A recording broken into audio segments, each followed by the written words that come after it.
a bummer. And you can't park. You have to drive around and around and around and around and around and around and around, and finally you have to give the guy at the valet the $20 to take your car. So when you talk to your brother, and he's obviously in a place where he's got more options, does he feel like that was the right?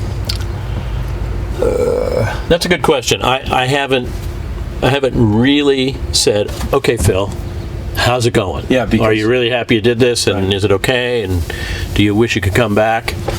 Because, we all know dozens of those people that have moved away and went, oh, wah, wah. Right. Well, it comes down to the employment and the money income, too. I mean, you get the money here, but if you don't take advantage of the freedom that it would allow you to go other places or to use the money in other ways, that's the nice thing about Nantucket. It's not so much living here all the time, full time, and dealing with some of these things that the frustrating things that have come up in the last few years. But if you can take your money and use it to either travel or... Well, one of the things that interests me is riding motorcycles. This is something you can't do here. Right. I mean, true. Even if it weren't for the traffic, it's still the same old loop. Yeah, right. Same old. The same old loop. And so, for me to get off, I leave one of my motorcycles off island now because it's crazy expensive. It costs almost $100 to take a motorcycle on the steamship. Wow. A motorcycle. Yeah, right. You can put 6 of them in the space that this little vehicle will take up. That's right. And, then there's the boat ride. Then there's the expense of not being able to work while you're gone. Right. Right. Which in my case is a big consideration because I don't have any help. Some guys have a crew. They're gonna. The work's gonna get done whether they're here or not. Right. So we might see you moving to. It could happen. Right. It could happen. Yeah. The only way I can retire is to sell my house. Right. If I sell my house, well, you will be all set though. Yeah. Most likely, you won't have to. I won't have to work anymore. That's good. But I'm 65 now. I'm getting tired. I can't work those 10 and 12-hour days like I used to.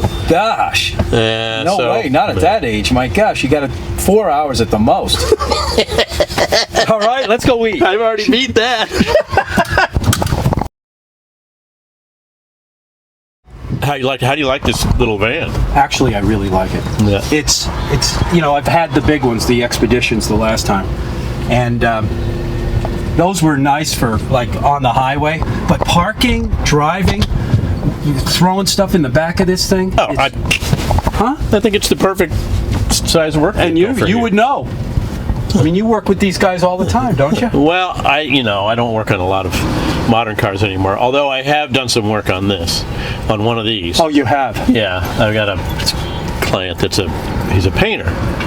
Man, it's perfect for him. He puts his ladders on the top. He doesn't have to stand on a ladder to get the ladders. Exactly. I don't understand all these like Power Stroke diesel.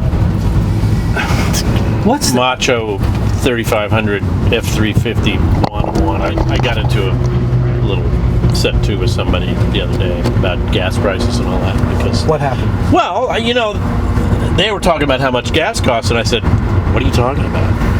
Our gas is under $2.50. What do you? I mean, not on Nantucket, but in the rest of the country. I mean, now is the time to initiate a gas tax while gas is cheap. That's why gas costs as much as it does everywhere else in the world. The oil costs the same no matter where you buy it." Or where it's going. But so you think, what would you do with the tax, though? Just what they do in England and Sweden and France and everywhere else where gas is $10 a gallon. They use the tax to maintain mass transit infrastructure. Right. To make it easy and cheap for people to get around en masse so they don't have to drive cars.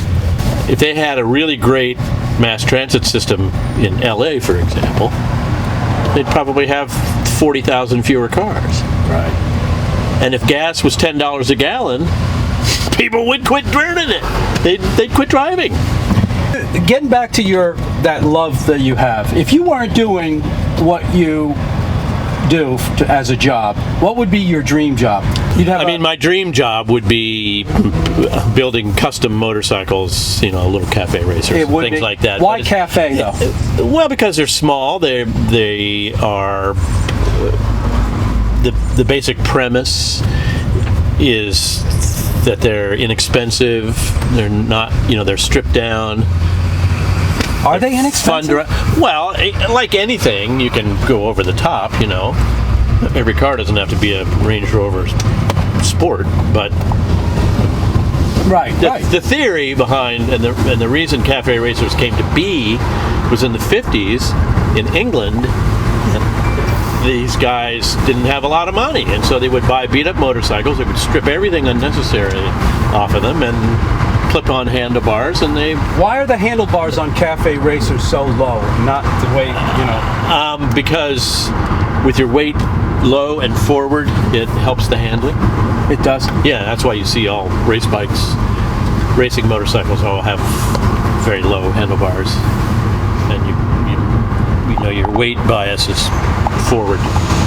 Could you really do that kind of work though? Would you be able to? I don't know if I could do it here because first of all, you need machine shop services and things like that, but you'd also want to have a road nearby where you could test out what you were working on. Right? Definitely a good road. Yeah, not one that's covered with sand. That you can only do 35 miles an hour. Yeah, that doesn't have a police officer around every corner, just drooling to give you a ticket.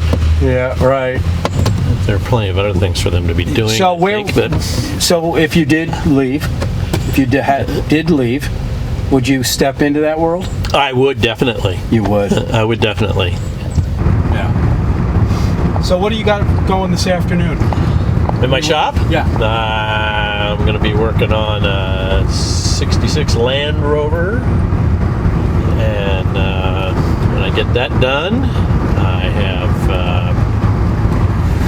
I have a '68 Volkswagen Beetle I gotta do a little work on. Okay. When I'm done with that, I'm gonna tinker around with my '59 TR3A and try and get that a little further along. Yeah. And that'll be a sweet. You're gonna keep that for yourself? I'm gonna keep that. Yeah. Wow. Yeah. I've wanted one of those since I was in high school. Jeez. My first car was a 1960 Austin Healey Bug-Eye Sprite. I always wanted a TR3. How did the interest in mechanics and cars come about for you? I don't know.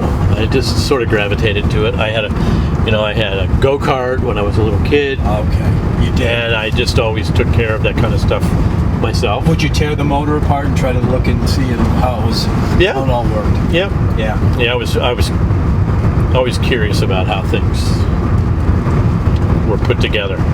In fact, my father, in his dotage, his later years, he had saved some pocket watches that I took apart when I was 5 years old. I don't remember doing this. Yeah, he had 2 pocket watches, and I wanted to see what made them tick. Oh, that's great.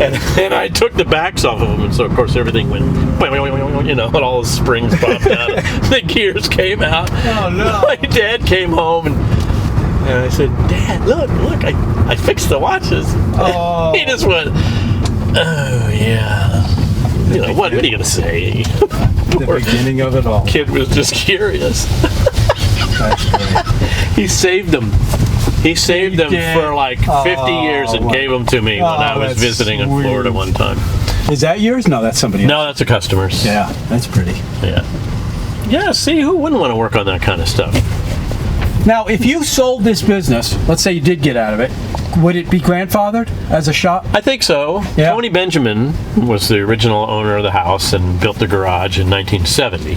Yeah. And he started working on cars for his wife's friends, and that was probably soon after he built the garage. In 1972 he was really doing it. 74 is when I came out to go to work for him. Yeah, it's fun. He's kind of It's kind of an anachronism now, isn't it? Look It at is. it. Yeah. It's nice that you're out here. No, it's great, actually. It's a great little shop. It doesn't happen like this anymore. But the people that own this house, that house is owned. Yeah, I leased the property. So the house is owned. The whole property is owned by Matthew Gurley, and he leases me the shop. all right. Wow, you're lucky that they still keep it the way that is. Yeah. Yeah, exactly. Okay. It's a nice source of income for him, and I'm, it's not like I have a great big crew and it's having Don Allen in your background, in your backyard. Exactly. And I start a little bit later, 9:30, 10 o'clock in the morning. Okay. I do work late, but I try not to make noise after 6 o'clock. Yeah, right. There are people in vacation homes around here, and they want to sleep, and so I try to respect. And you're not getting any younger, right? No. All